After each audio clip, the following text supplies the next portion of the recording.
Hi guys, Justice here.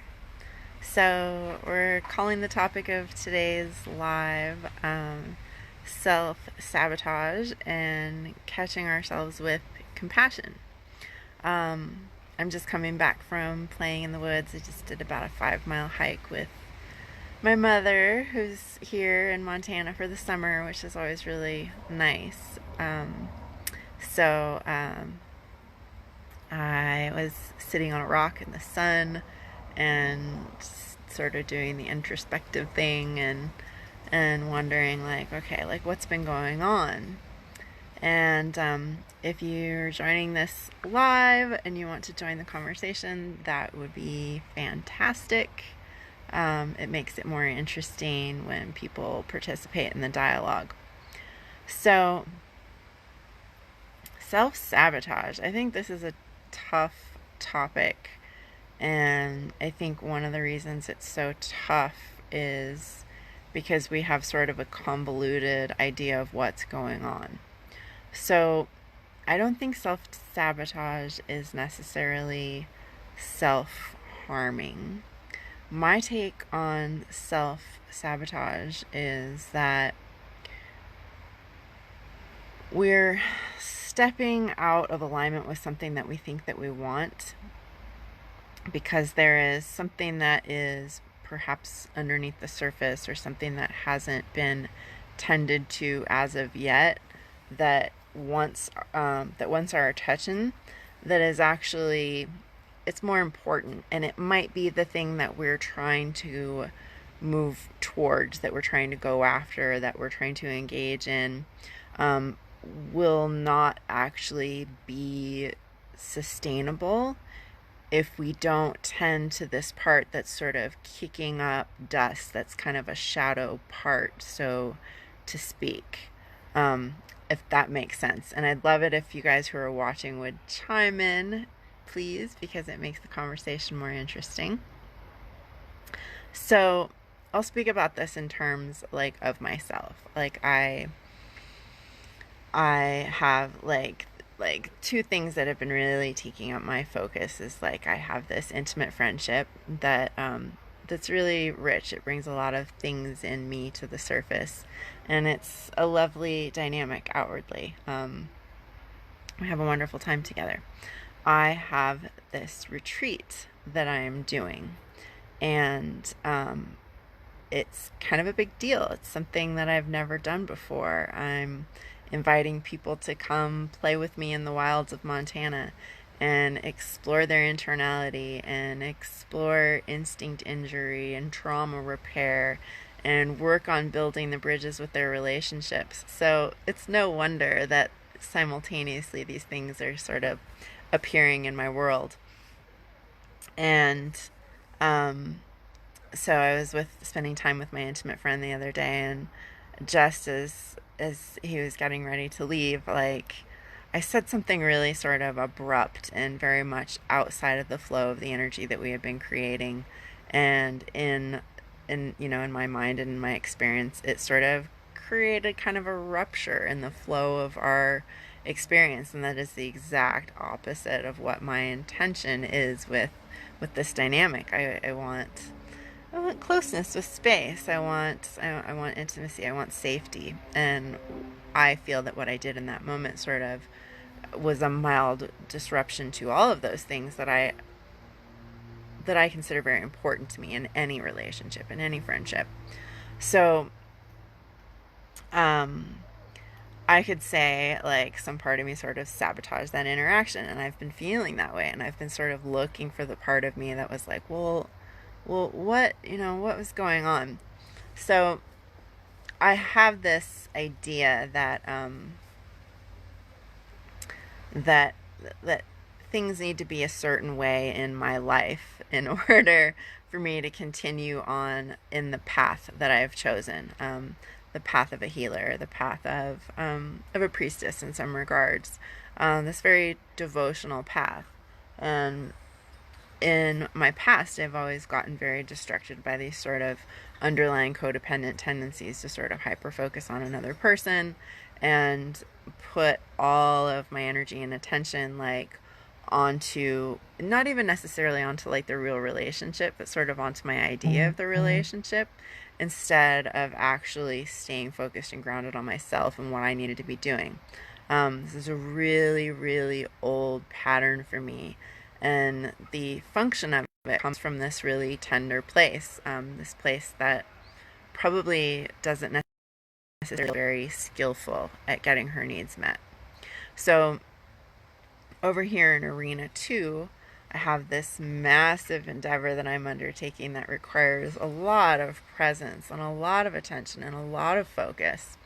And because I made this sort of slip in this other arena that's also really pretty important to me, I've been kind of hyper focusing on that circumstance and sort of not entirely neglecting, like I'm definitely going through, but you know when there's a shift in energy and focus, and you know when you're when you're kind of sliding out of where you need to be focused. And I think a lot of us consider that sabotaging behavior. I certainly was looking at it in that regards. So I'm curious now. This is the process that we want to engage in. We want to get curious. Why would I create a disruption to two things that are of like prioritized importance to me right now? And I could say that I could come up with a lot of reasons, like the one that really comes to mind that sort of floats to the surface is I'm afraid. Like, I'm afraid of stepping into my power of really, of claiming the commitment energy of really, really owning this adventure. And in the same regards, also like really clearly speaking my needs and being open in intimacy. And there's a connection in that both of these arenas tie to the place inside of myself, inside of ourselves, intimate relationships and finances and business, tie into our attachment styles and how we function in our primary relationships with our parents or early caregivers.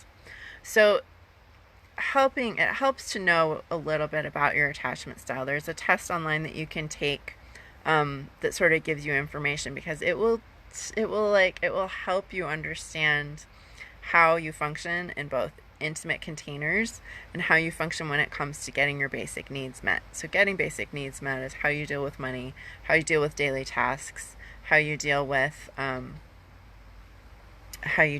relationship, how you deal with your business.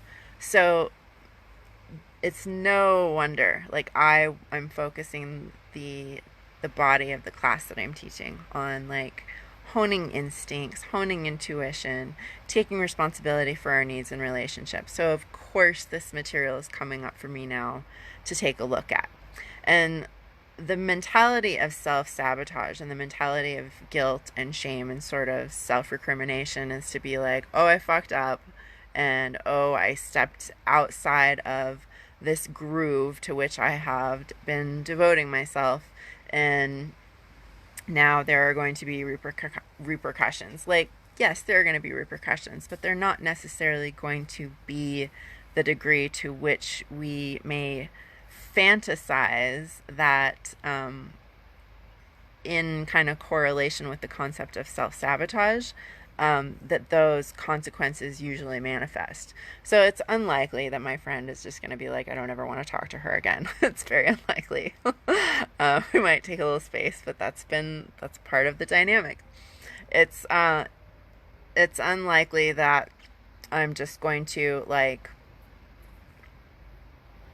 drift away from this other thing that is a major priority in my life.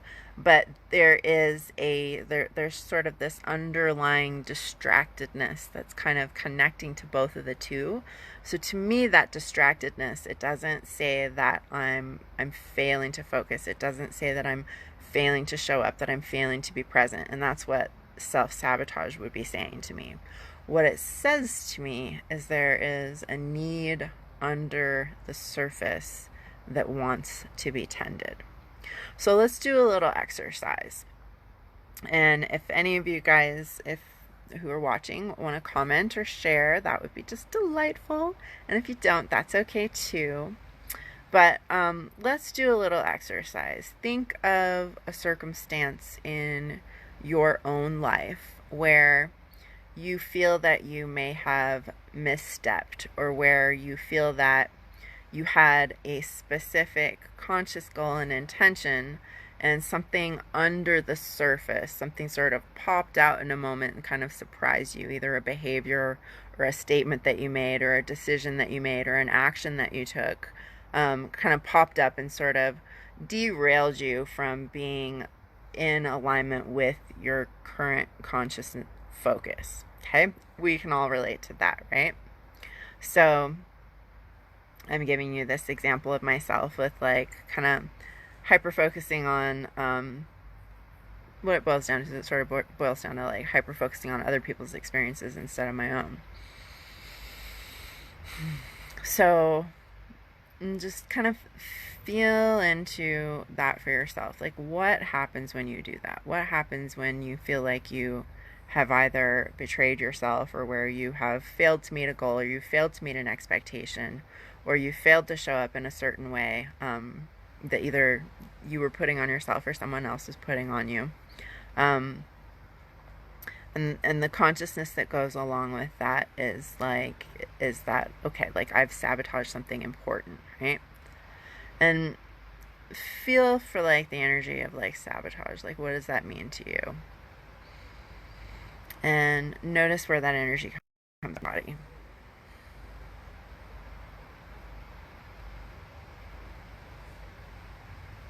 And share what you're noticing if you feel so inclined.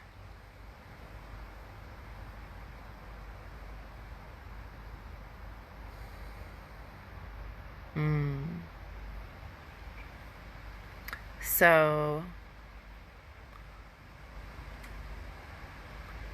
I notice with this sort of pattern of hyper focusing on another, like another person or another situation, when I have a task at hand that really requires my dedication and focus, is that there's a tension in my jaw, there's a stiffness in my shoulder. It's like my body is preparing for something. And what that says to me is that I don't actually feel safe. So some part of me wasn't feeling safe, or some part of me was responding to the presence of safety and the possibility of getting what I want with the sort of resistance. So why do we resist getting what we want? Why do we resist showing up for what's important to us? It's a really good question.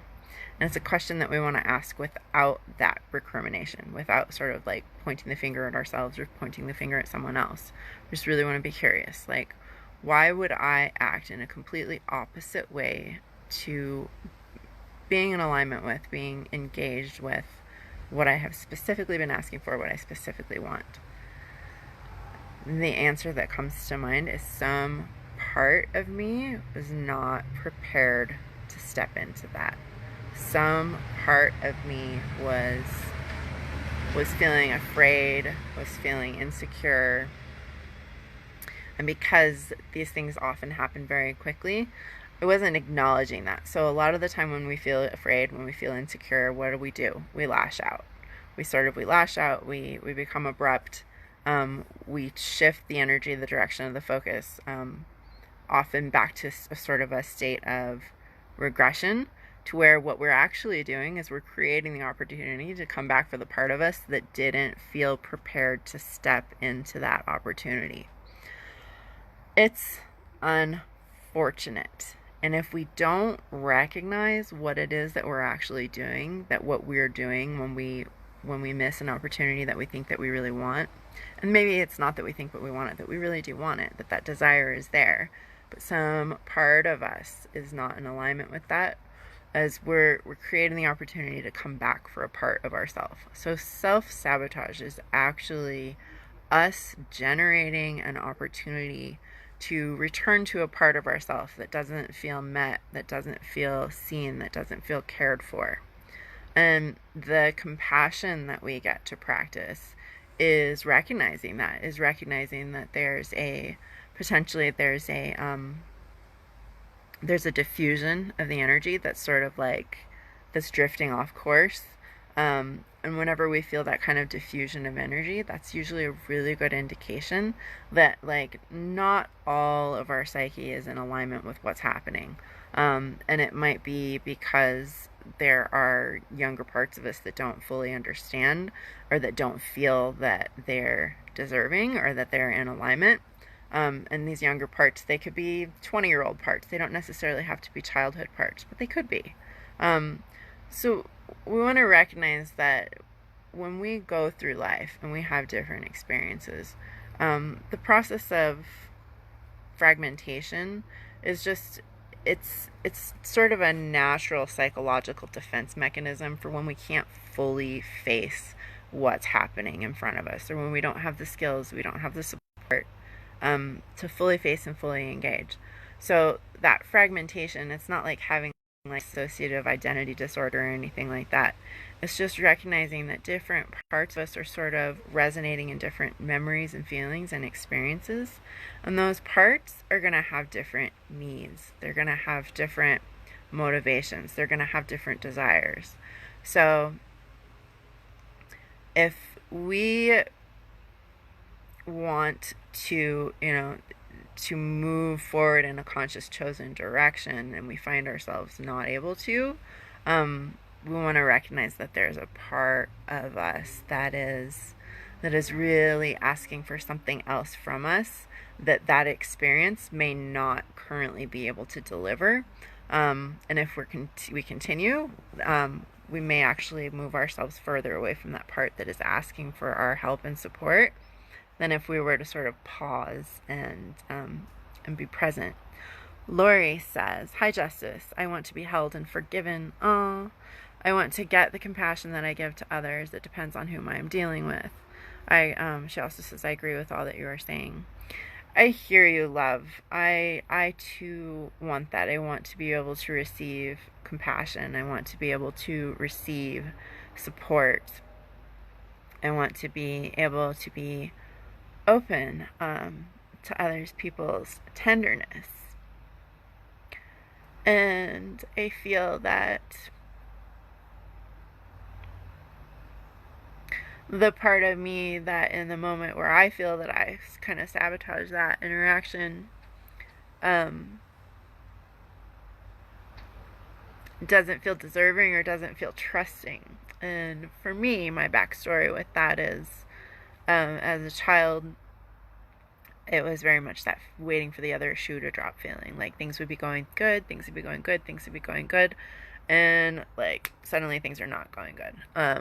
And it was, it wasn't like shifting an environment. It was just the emotional climate within the people around me was not stable. They were not skillful with dealing with their internal climate, and that was constantly coming out. And so one of my ways of managing that was to try to imagine what was going on with them, sort of try to predetermine the way I was going to show up in that, and then try to also determine what their feelings and what their needs were, not only in order to preemptively meet those, but also to be able to be in a position where if I needed to, I could protect myself.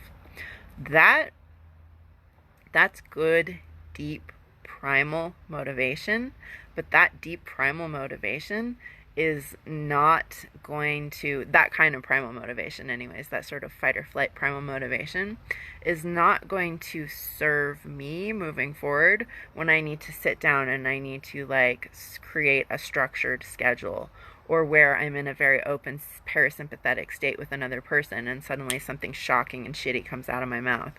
That's not going to serve the sort of forward goal of connection. But what it did serve me in this instance was to create the awareness that this part is still back there, and it's active and present and alive within me, and that my body is still processing this vibration. My body is still processing this information. I can talk about it and I can articulate it very clearly to you right now because it's a different part of my brain that is able to digest and share this information than it is that was stuck, frozen in that possibly pre-verbal, but certainly very young sort of state. So that part of my brain that I'm trying that is asking for my help and support, that is actually sort of generating what we could call the self-sabotage, is really asking for my help. Is sort of telling me like I'm not on board with moving in this with this dynamic. I'm not on board with creating this structure. And the feeling for me with both of those experiences that triggers it, regrettably, is actually excitement. Is like this arousal, excitement fusion. So my brain says I'm aroused, I'm excited, I'm probably also afraid, and it goes, I need to protect from this experience. So it will do something funky in order to create the state that it perceives to be a safer state, which is a state that's more familiar, which isn't necessarily safe, if that makes sense. Familiarity does not necessarily breed actual safety. It is very often a way that we kind of tend to recreate states rather than giving ourselves permission and like to move forward with like a new adventure, or to move forward into exploring intimacy in a different way. It's not our fault. It's not our fault, but it is our responsibility. So the last thing that we want to do anytime any sort of sabotaging energy comes up is shame or guilt ourselves, which if you're anything like me, you might tend to do. Guilt coming up is not a bad thing. It's an indication that you've stepped off course, that you've moved in a direction that you didn't really want to, that you're not in alignment with. Wallowing in that is going to sort of kind of reaffirm that state to our nervous system. Talking it out with somebody, sharing a different neurological awareness, actually sort of helping our nervous system move out of that state, is incredibly compassionate. It's incredibly supportive, and it's actually how we heal relational wounds. I do think that most of our wounds, nearly all of our wounds, are relational. We don't sit around hurting ourselves until we've actually had the experience of being hurt in relationship with another person. Once we've been hurt in relationship with another person, we can become very effective at sort of re-inflicting those wounds internally and finding other ways habitually, with substances or habits that keep those wounds active. You could look at that as self-sabotage. You could look at that as self-harm. You could look at that as addiction. What it really is, what all of it really is sort of an attempt to kind of meet and soothe ourselves that's not being actualized very skillfully. So I'm going to pause and just like let anybody who's listening catch up with that. I don't want to make this for too long, because we all have other things to do, and yet I think these are important conversations, which is why I will insert here that I am going to be doing these. I'm going to be doing these like live at 5 with Justice from now until I do my Primal Wisdom retreat in September 17th through 19th here in Bozeman, Montana, actually just outside of Bozeman. But part of the reason is to sort of promote awareness, to give you an idea about how I work. If you want to come on and join me for a live, I will work with you. I will work with you in the comments through what you share. That's one of my favorite ways to engage in these. If we're not in that kind of a dialogue, then I'll give you my own personal experiences, because I don't know any other way than to give context to reality than through that very personal way. And it's very personal, like when I work together with people. So the process of introspection and sort of gentle, compassionate, skillful introspection will be built into the workshop, as will some other fun sort of team building activities and playing in the woods. So I will drop a link, and I hope you guys will check it out. I'm gonna come down here. Michael says, "Oh, I wondered about that in you." What's that, babe? My my self-sabotage, my weird intimacy, anxiety wiring, all that shit. Lori says, yes, it makes sense. I don't feel empowered enough or trust enough to take the next step to get what I want. Oof, I hear you. I hear you. And I would be curious, like, this is a question that I'm asking myself right now, and it makes me shaky. It makes me tremble to feel into it. Like, what is your relationship with desire, love? Like, I'm really curious. What is your relationship with desire? Like, anytime the concept or like the feeling of wanting something is coming up in us, that is like want and need, I feel like these concepts get sort of they get the kind of the gaslighting treatment a little bit in spiritual context, and I fucking hate that shit, because we're human. We have wants, we have needs. It's perfectly fine to want and need. There's this real weird concept that it's like that we shouldn't have needs. Yeah, we fucking do. We have needs. There's just there's no getting around it. And wants and desires are part of that human expression as well. So I would be curious, like, and I think this is relevant particularly with self-sabotage. I want this, I need this, and yet I'm going to do this instead. What does that mean? Where is that coming from? What's your relationship with desire? My relationship with desire is rather complicated. I've been working through for the last year a anxious arousal fusion response, and it's a motherfucker, but it is healing. Yay, healing retreat. Yes, healing retreat. It's going to be on point. It's going to be so fun and potent and helpful. Michael says, yes, and the way you express yourself so eloquently about your pain while simultaneously feeling it pretty hard. Yeah, fuck. It's an interesting skill I've developed, because I do think it's a different part of my brain. My brain can witness and articulate what I'm witnessing, and this is possibly also from sitting with people and needing to be able to mirror back and share skillful resources about what another person's experiencing in session. But I've noticed for me some of the time, when I actually truly need to emotionally process something, I will not really fully be able to feel the feeling until I either write it, go through and read it, and possibly even read it out loud to another person, or until I'm actually like, not, it doesn't have to be face to face, but I'm on the phone with another person. Like, my body can't actually fully access the deeper feeling until I'm in a state of mirroring with someone. And this is one of the reasons why we need each other, because our nervous systems do not develop in isolation. We develop neurologically with other beings. So when it comes to rewiring things in ourselves, we have to be witnessed. And we have to be witnessed with empathy and skillfulness. Christy Beach says, I recently experienced exhaustion of constantly working on this stuff. So sometimes I pull away from the work and just focus on the compassion for myself and for how far I've come in my healing journey. Absolutely. That is a necessary part of the process, because I talked about this in a recent video, how processing can become an addiction of its own. It becomes a way to keep the state active rather than to move through it. So stopping, pausing, just having compassion and recognizing the journey and all the steps we've made, like, that is a huge part. That is a big component of actually healing. Lori says, I have so much desire, but I now have different standards that are not being met. Ooh, yeah, I hear that.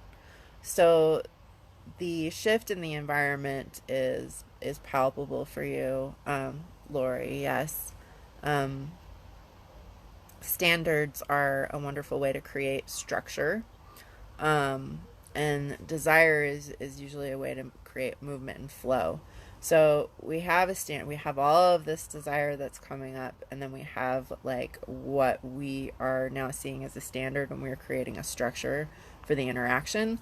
And if the structure isn't big enough to hold the desire, then something within the structure needs to change. And if the structure isn't ours to hold entirely, then we may need to do internal restructuring work to hold that energy in a different way.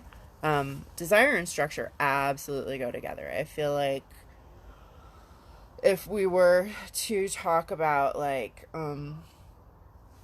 just flow and form, like desire is very much flow and structure is form. So it's like without form, desire can be consuming. Desire without form can often lead to those addictive behaviors. It can lead to sort of ruminating and spinning out. That's my thing now, because like I'm cool on the addiction. I'm done.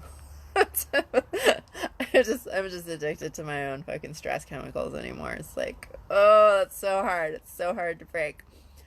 Compassion and processing, right? Changing the state. And that desire, it has a tendency to also bring things up. So it's like we desire something, we desire to interact with it, we feel the desire inside of ourselves. We notice what it is that we want to interact with. We notice the desire in here. We notice, does the structure of what is being presented externally, is it able to hold, is it able to contain the desire that we're feeling internally? And then we have to figure out what to do with that. And if there is a specific external structure that is not able to hold our desire, then we have to really, and we have to do this regardless. We have to work on our internal structure to be able to effectively hold and communicate our desires. Does that make sense, Lori? It's interesting. My chest just popped as we're talking about this.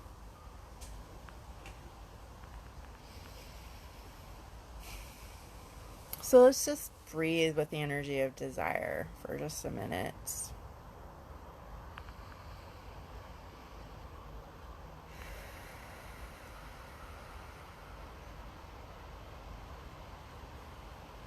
That does make sense to you, Lori. Okay, cool. So breathe with the energy of desire. Just regular breathing. You don't have to do anything fancy.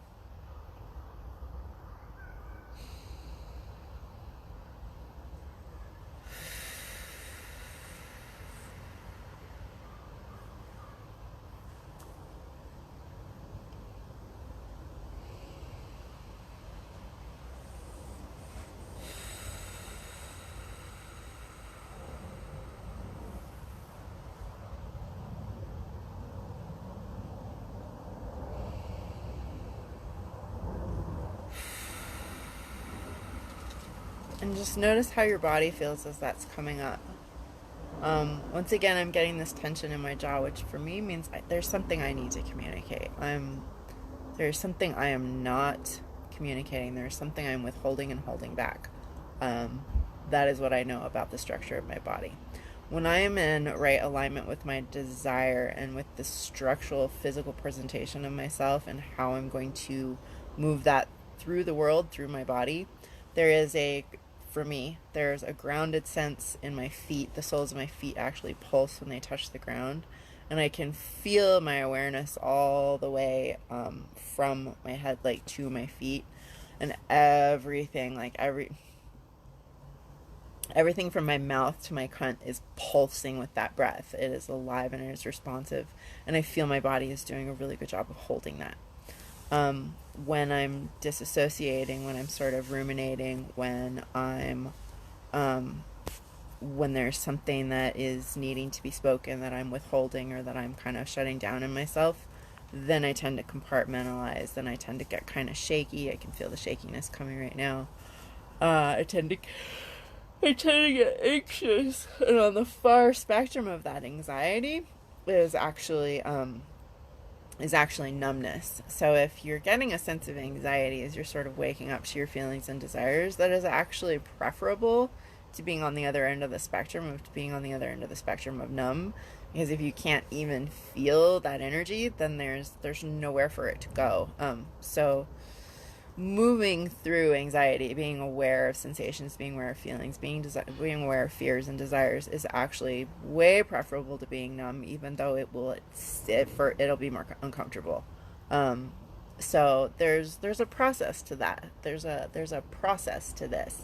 If we're choosing from a mental standpoint what we think we want, and we're actually choosing from a numb place, and there are places within us that are alive and operating on different levels, whether that's fear, whether that's joy or excitement, whatever that is, those parts that are more alive are not going to be on board with what the numbness is choosing. And in reverse, if there are parts of us that are sort of still numb and shut down and afraid, and we're presented with something that's more alive, and those parts don't feel like they've been brought to the surface, or that they're on board, or that they're deserving of that sense of aliveness, then we're not going to be in alignment with what we're consciously choosing. Does that make sense? I hope. So it's not a bad thing. Self-sabotage is not a bad thing. What it boils down to is that there is an internal component that is not in alignment with what is being presented externally. And that could be from a standpoint of we don't actually want the thing that we think that we want, or it could be from a standpoint of there's a part of us that is afraid of, or that is that it feels unwilling or undeserving to participate with the thing that is being presented to us, or that we're attempting to create. A great example of this is honestly fucking writer's block. Like, as a creative, as a writer, as an author, this is something I deal with pretty regularly. I try to write every day, and I try to produce an article a week.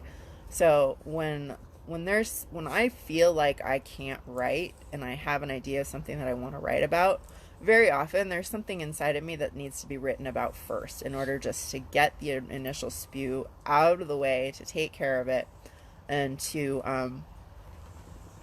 be able to get to the deeper material that I consciously would like to write about. Like, I just wrote a piece, an article yesterday. I'll drop a link for it here. Come back, I'll drop links. Why men and women need to heal together. And this was, I wrote like a 600 Facebook post on this topic like a year ago or more, and it got shared a bunch of times. A whole bunch of people really liked it, and I've been thinking to myself for a long time, I need to come back and write about this. Okay, so I finally did.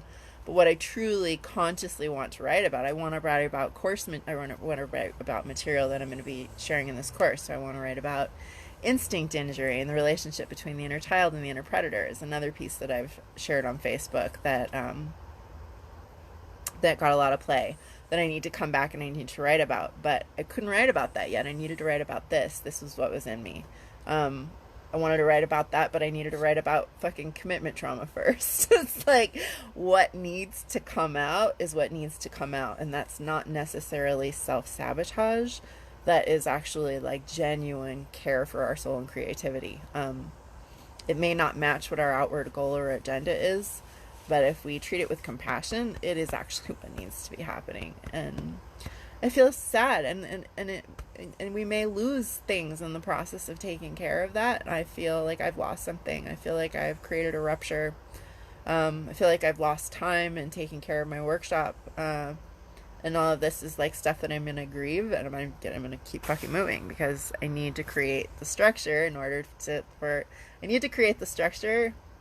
for the desire to have somewhere to go, right? So I desire to do this thing, I need to create the structure for it to happen. And the creative material that comes up inside, the things that need to be tended, they're part of that structure. Christy says the article is genius. Which one, love? The men and women one? I'm pleased with it. I'm really pleased with it. Anytime I write about men and women relating, not being in like a traditional relationship with myself, I kind of like, am I doing the imposter syndrome thing here? Like, am I being that asshole that just writes about the thing that she's afraid to actually fucking engage in? Like, no, I don't think so. I think I'm working through my shit in as many ways and arenas as I possibly can. And like, I deserve patience. And like, I deserve patience with myself. Shit. Lori says, Now to get the outer world to match the inner world, it is so scary. I know the retreat is going to be amazing. Excited for it. I know it is going to be a big step for you, for me. This is your process. Love to you. Thanks, babe. I'm so excited to have you there. I'm so excited for everybody who wants to join. Like, it is such a magical property. I feel like the property will do the majority of the work, and you guys who show up to do the work, you will do the work as well, because that's what typically happens. The work gets done through us. It doesn't necessarily always match our agenda or what we think it's going to look like, but it happens. It's fertile, it's creative, it's beautiful, it's fecund, it's juicy. Christy says, yes, the conversation that needs to happen in the Men and Women article. Lori says, love the Man and Women article too. Thank you, guys. I'm definitely going to come and drop the link when I'm done talking here. I appreciate that. It's a really important topic to me because as I say in there, as in the last article, like, I have a lot of relationship trauma. And I feel that, these conversations are what need to occur in order for us to really get genuine and honest with each other, and to stop sabotaging the hope, like the love that we would like to engage in, the care that we would like to be engaged in, both with ourselves first and foremost, always, obviously, but not demeaning or putting down in any way, shape, or form the relationships with other people. And that's one of the things that the retreat's going to focus on, is doing both the internal relationship repair work from past relationships, as well as building the bridge to any current external relationships. Because I think relating is really what we're here to do. Like, I make fun of, like, the navel gazing component of spirituality, because it's like, you're not here to fucking stare at your navel. You're not here to just take your inner world apart. We're here to engage with other humans. We're here to be of benefit. And the way that we do that is we know ourselves, that we get to know that we're valuable, that we get to know that we have something to offer, and that when these things like self-sabotage do come up, that we practice compassion with ourselves, that we develop a skill that is just really a process of introspection of, like, what is the underlying need that hasn't been seen yet? Where is the part that doesn't feel prepared for this quite yet? And that we be gentle, and we be attentive to that part, rather than shaming and judging and guilting ourselves.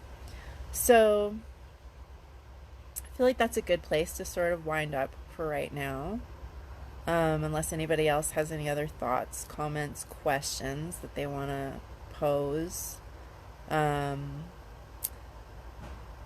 website is illuminationwithjustice.com. I am a guide, healer, and a hypnotherapist, and I work one-on-one with people to sort of help them process and navigate their internal world and repair the bridge between the internal and external world.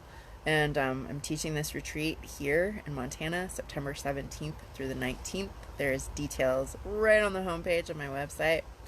And I write prolifically and pretty consistently for elephantjournal.com. You can find my profile there, Justice Bartlett. I'll come back and drop the articles that I mentioned.